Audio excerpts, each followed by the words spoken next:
SSC steno 2022 post preference में कई ऐसे डिपार्टमेंट्स हैं जो मैंने आपको आरटीआई रिप्लाई में दिखाए कि वो वैकेंसी का स्टेट वाइज वैकेंसी का रिप्लाई देते नहीं है। तो ऐसे में क्या किया जाए, किस तरीके से स्टेट वाइज वैकेंसी का रिप्लाई मिले, क्या कैसे पता चलेगा। बहुत से स्टूडेंट्स के मन में ये चीज़ें आती हैं। देखो, एक चीज़ आप हमेशा ध्यान रखना कि जब भी किसी भी डिपार्टमेंट के बारे में आप जानना चाहते हैं या ये जानना चाहते हैं कि भाई उसकी वैकेंसी क्या हो सकती है, देखो अगर आरटीआई रिप्लाई नहीं आ रहा तो सिर्फ आप एक एक्सपेक्ट कर सकते हो, एक अनुमान लगा सकते हो। उसके लिए क्या है कि जब भी प्रीवियस जो आपकी रिक्रूटमेंट होती है, जैसे एसएससी स्टेनो 2022 के पहले 2020 का हुआ, तो उनमें उन डिपार्टमेंट का जो एलोकेशन है वो देखो कि भाई एलोकेशन जो है वो इनका कहाँ पे हुआ है, ठीक है।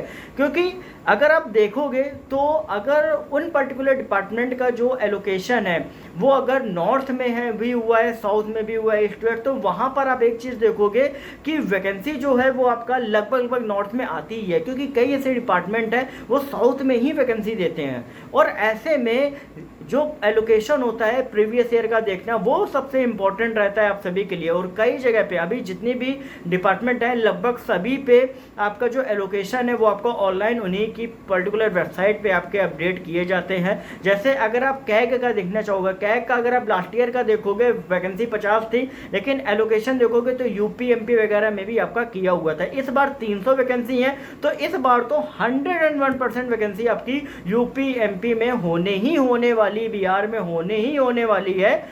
तो आप ध्यान रखो, क्योंकि हर एक चीज जब अगर आपको नहीं पता है तो उसके बारे में अगर आप चाहो तो प्रीवियस ईयर चीज़ों से कुछ चीज़ें देख सकते हो, सीख सकते हो। और आपको रिस्क तो आपको हर जगह पे रहता है। तो अगर आपने प्रीवियस ईयर देखा वैकेंसी है तो हो सकता है कि लगभग चांस ये होते हैं कि नेक्स्ट ईयर में आपकी वैकेंसी होगी ही होगी।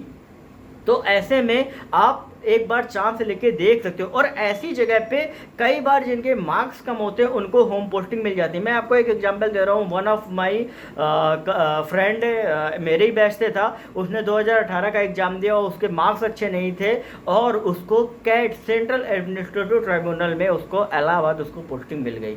आप खुद सोचो कि यूपी में पोस्टिंग लेना बहुत बड़ी बात है, कैट की वैकेंसी ओपन नहीं होती लेकिन उसको पोस्टिंग मिल गई नंबर कम होने के बावजूद। तो कई बार ये सब चीज़ें आपके लिए इंपॉर्टेंट रहती हैं। तो इन सारी चीज़ों को देखा करो, समझा करो और जितना हो सके रिसर्च किया करो, बहुत इंपॉर्टेंट रहती हैं। क्योंकि जो जितना रिसर्च करेगा उसी को उतना ज़्यादा बेनिफिट जो होता है वो आपका मिलता ही मिलता है।